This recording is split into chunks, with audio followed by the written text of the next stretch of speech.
ಇವತ್ತು ಯಾವ ರೀತಿ ಟೊಮೆಟೊ ಬಾತ್ ನೋಡೋಣ. ದೊಡ್ಡ ಸೈಜ್ ಟೊಮೆಟೊ ಒಂದು 5, ಕೊತ್ತಂಬರಿ, ಪುದೀನ, ಈರುಳ್ಳಿ, ಹಸಿಮೆಣಸಿನ್ಕಾಯಿ, ಶುಂಠಿ ಬೆಳ್ಳುಳ್ಳಿ ಪೇಸ್ಟು, ಸ್ವಲ್ಪ ಮೊಸರು. ಯಾವಾಗಲೂ ನಾನು ಕುಕ್ಕರಲ್ಲಿ ಮಾಡೋದು ತೋರಿಸ್ತೀನಿ. ಇವತ್ತು ತಪ್ಪಲೆಯಲ್ಲಿ ಯಾವ ರೀತಿ ಮಾಡೋದಂತ ತೋರಿಸ್ತೀನಿ. ಅದಕ್ಕೆ ಸ್ವಲ್ಪ ಎಣ್ಣೆ ಹಾಕಿ ತುಪ್ಪ ಬೇಕಂದ್ರೆ ಹಾಕ್ಬೋದು. ಪಲಾವ್ಗೆ ಹಾಕ್ಬೇಕು ಚಕ್ಕೆ, ಲವಂಗ, ಪಲಾವ್ ಎಲೆ, ಸೋಂಪು ಇದೆಲ್ಲ ಬರುತ್ತಲ್ಲ ಪಲಾವ್ ಐಟಮ್ಸು, ಅದೆಲ್ಲ ಹಾಕಿ ಗ್ಯಾಸ್ ಉರಿ ಬಂದು ಸಿಮ್ಮಲ್ಲಿಟ್ಟು ನೀಟಾಗಿ ಫ್ರೈ ಮಾಡ್ಕೊಬೇಕು. ನೋಡಿ ಯಾವ ಥರ ಅಂತ ತೋರಿಸ್ತೀನಿ. ಸ್ವಲ್ಪ ಕಸ್ತೂರಿ ಮೇಥಿ ಹಾಕಿ ಅದೆಲ್ಲ ಸ್ವಲ್ಪ ಗೋಲ್ಡನ್ ಕಲರ್ ಥರ ಆದರೆ ಸಾಕು, ಸೀದೋಗಬಾರ್ದು. ಸಣ್ಣಕ್ಕೆ 2 ಈರುಳ್ಳಿ ಕಟ್ ಮಾಡಿಕೊಂಡಿದ್ದೀನಿ, 2 ಹಸಿಮೆಣಸಿನ್ಕಾಯಿ ಹಾಕ್ತಾಯಿದ್ದೀನಿ. ಹಾಕಿ ಗೋಲ್ಡನ್ ಕಲರ್ ಫ್ರೈ ಆಗಬೇಕು. ಈರುಳ್ಳಿ ಯಾವ ಥರ ಫ್ರೈ ಮಾಡ್ತೀರೋ ಆ ಥರ ಟೇಸ್ಟ್ ಇರುತ್ತೆ. ಈ ಥರ ನೀವು ನೀಟಾಗಿ ಮಿಕ್ಸ್ ಮಾಡ್ಕೊಬೇಕು. 1 ಅಥವಾ 1.5 ಸ್ಪೂನು ಶುಂಠಿ ಬೆಳ್ಳುಳ್ಳಿ ಪೇಸ್ಟ್ ಹಾಕಬೇಕು.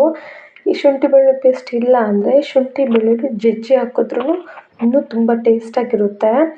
ನೋಡಿ ಈ ಥರ ಎಲ್ಲ ಗೋಲ್ಡನ್ ಕಲರ್ ಆದಮೇಲೆ ಇವಾಗ ಶುಂಠಿ ಬೆಳ್ಳುಳ್ಳಿ ಪೇಸ್ಟ್ ಹಾಕ್ತಾಯಿದ್ದೀನಿ. ಹಾಕಿ ನೀಟಾಗಿ ಮಿಕ್ಸ್ ಮಾಡ್ಕೊಬೇಕು.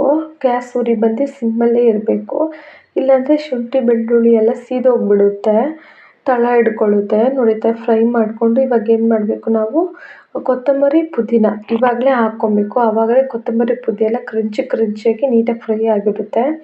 ನಾನು ತೊಳೆದು ಕಟ್ ಮಾಡಿಕೊಂಡಿದ್ದೀನಿ. ನೋಡಿ ಯಾವ ಥರ ಫ್ರೈ ಆಗಬೇಕು, ಈ ಥರ ಫ್ರೈ ಆದರೆ ಸಾಕು.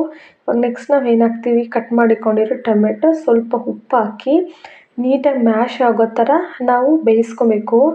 ಯಾವ ಥರ ಅಂತ ನೋಡಿದ್ರೆ ಈ ಥರ ಇದ್ದರೆ ಸಾಕು. ನಾವು ಯಾವ ಕಲರು ಹಾಕೋದು ಬೇಡ, ಆ ಥರ ಇರುತ್ತೆ ಟೊಮೆಟೊ ಬಾತು. 2 ಸ್ಪೂನ್ ಧನಿಯಾ ಪೌಡರ್, ಚಿಲ್ಲಿ ಪೌಡರ್, ಅರಿಶಿನ ಪುಡಿ, ಸ್ವಲ್ಪ ಗರಂ ಮಸಾಲ ಹಾಕಿ ಈ ಥರ ಗ್ಯಾಸ್ ಸಿಮ್ಮು ಉರಿಯಲ್ಲಿಟ್ಟು ಮಿಕ್ಸ್ ಮಾಡಿಕೊಂಡ್ರೆ ಈ ಥರ ಇರುತ್ತೆ. ನೋಡಿ ಎಣ್ಣೆ ಎಲ್ಲ ಯಾವ ಥರ ಬಿಟ್ಕೊಂಡಿದ್ದೆ ಆ ಹದಕ್ಕೆ ಬರೋ ಗಂಟ ಗ್ಯಾಸು ಲೋ ಫ್ಲೇಮಲ್ಲಿ ಇಟ್ಟು ನಾವು ಹುರ್ಕೊಬೇಕು. ಇವಾಗ ಗಟ್ಟಿ ಮೊಸರು, ಹುಳಿ ಇಲ್ದೇ ಮೊಸರು ಹಾಕ್ತಾಯಿದ್ದೀನಿ. ಹಾಕಿ ಇದನ್ನು ಮಸಾಲೆ ಎಲ್ಲ ಬಿಟ್ಟು ನೀರು ಬಿಡೋ ಥರ ನಾವು ಒಂದು 2 ನಿಮಿಷ ನಾವು ಫ್ರೈ ಮಾಡ್ಕೊಬೇಕು. ಯಾವ ಥರ ಅಂತ ತೋರಿಸ್ತೀನಿ ನೋಡಿ, ಆ ಥರ ಫ್ರೈ ಆದರೆ ಸಾಕು.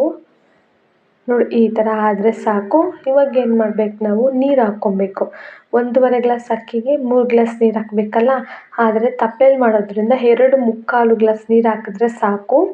ಉದ್ರಾಗಿ ಬರುತ್ತೆ. ಇವಾಗ ನೀಟಾಗಿ ಇದೆಲ್ಲ ಕುದಿ ಬಂದು ಉಪ್ಪು ಖಾರ ಎಲ್ಲ ನೋಡ್ಕೊಬೇಕು ನಾವು. ನೋಡಿ ಯಾವ ಥರ ಕುದಿ ಬರಬೇಕಂತ ನಿಮ್ಗೆ ತೋರಿಸ್ತೀನಿ. ಅದಕ್ಕೆ ಬಂದಾಗ ನಾವು ಅಕ್ಕಿ ಹಾಕಬೇಕು. ನಾನು ಪಲಾವ್ ಮಾಡೋಕ್ಕೆ ಸ್ಟಾರ್ಟ್ ಮಾಡುವಾಗಲೇ ಅಕ್ಕಿ ನೆನೆಸಿಕ್ಕಿದ್ದೀನಿ ಇನ್ನೇನು ಮಾಡಬೇಕು ಅನ್ನೋವಾಗ. ಅದಕ್ಕಿಂತ ಮುಂಚೆನೇ ನೆನೆಸಿಕ್ಬಿಡ್ರಿ, ಅಕ್ಕಿ ಎಲ್ಲ ಒಡೆದೋಗ್ಬಿಡುತ್ತೆ. ನೋಡಿ ಇವಾಗ ಅಕ್ಕಿ ನೆನೆಸಿಕ್ಕಿರೋ 2 ಸಲ ಅಕ್ಕಿ ತೊಳೆದು ನೆನೆಸಿಟ್ಟಿದ್ದೆ. ನೀರೆಲ್ಲ ಸೋಗಿಸ್ಕೊಂಡು ಅಕ್ಕಿ ಹಾಕ್ಕೊಂಡು ಈ ಥರ ತಿರುಗಿ ಕೊಟ್ಟರೆ ಸಾಕು. ಜಾಸ್ತಿ ಮಿಕ್ಸ್ ಮಾಡಿಕೊಂಡ್ರೆ ಅಕ್ಕಿ ಎಲ್ಲ ಒಡೆದೋಗ್ಬಿಡುತ್ತೆ. ನೀರು ಜಾಸ್ತಿಯೂ ಹಾಕ್ಬಾರ್ದು, ಕಮ್ಮಿನೂ ಹಾಕ್ಬಾರ್ದು. ಯಾವ ಥರ ದಮ್ ಕಟ್ಟಬೇಕಂತ ತೋರಿಸ್ತೀನಿ ನೋಡಿ. ಆ ಸ್ಟೇಜಿಗೆ ಈ ಥರ ನೀಟಾಗಿ ಕುದಿ ಬಂದರೆ ಅಕ್ಕಿನೂ ಮತ್ತು ಮಸಾಲೆ ಎಲ್ಲ ಒಂದಕ್ಕೊಂದು ಒಳಗಡೆ ಎಲ್ಲ ಮಿಕ್ಸ್ ಆಗುತ್ತೆ. ಸ್ವಲ್ಪ ಉಪ್ಪು ಕಮ್ಮಿ ಇರೋದ್ರಿಂದ ಉಪ್ಪು ಹಾಕ್ಕೊತಾ ಇದ್ದೀನಿ. ನೀವು ಇದರಲ್ಲಿ ಟೇಸ್ಟ್ ನೋಡ್ಕೊಬೇಕು ಯಾವ ಥರ ಖಾರ ಉಪ್ಪು ಅಂತ.